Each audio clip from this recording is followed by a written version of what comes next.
Gold మనకిప్పుడు ఆకాశానికి అంటుతున్నాయి ధరలనేవి. అంటే సిల్వర్ కొనాలా? గోల్డ్ కొనాలా? దేనిపైన ఇన్వెస్ట్ చేయాలని చాలామంది కన్‌ఫ్యూజన్‌లో ఉన్నారు. సో, దేనిపైన ఇన్వెస్ట్ చేస్తే బెటర్ అంటారు? గోల్డ్ అండ్ సిల్వర్ ఈ మెటల్స్ ఏవైతే ఉంటాయో వాటిని మేము కమోడిటీస్ అంటాం అనమాట. కమోడిటీస్. ఎస్.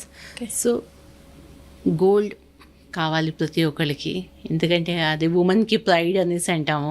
యాహ్! ఎంత గోల్డ్ ఉన్నా మనకి తక్కువేను. అండ్ సిల్వర్ అన్నది ఇప్పుడు సిల్వర్ మీద మనం ఎక్కువ కాన్సన్ట్రేట్ చేయట్లేదు.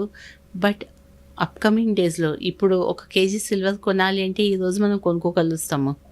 గోల్డ్ కేజీ కొనాలంటే కొనలేము. అవును మ్యామ్. బట్ అప్కమింగ్ డేస్లోనే సిల్వర్ కూడా అంతే ఈక్వల్గా దానివి కూడా కాస్ట్ ఎక్కువ అవుతుంది.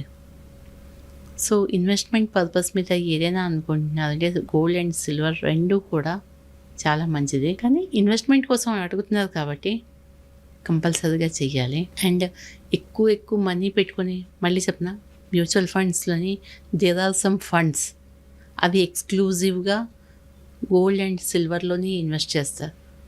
సో మనం కూడా ఏంటంటే ఆ గోల్డ్ అండ్ సిల్వర్ ఫండ్స్లోనే మినిమం ₹100 నుంచి మనం ఇన్వెస్ట్మెంట్ స్టార్ట్ చేసుకోవచ్చు. Okay ma'am.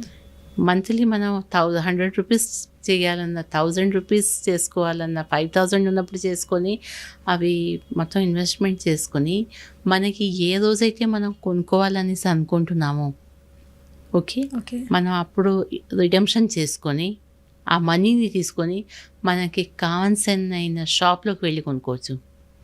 ఇప్పుడు నేను ఇది సిల్వర్ కొనుక్కోవాలి కదా అంటే ప్రతి ఒక్కరు కూడా సిల్వర్ వెళ్ళి కొనేసుకొని ఇంట్లో తెచ్చుకొని స్టోరేజ్ చేసుకోవద్దు. ఫండ్స్లో ఇన్వెస్ట్మెంట్ చేయమని చెప్తున్నా. అండ్ ఎప్పుడైతే వాళ్ళకి కావాలి ఆ రోజు వెళ్ళి కొనుక్కొని తెచ్చుకోమని చెప్తాను.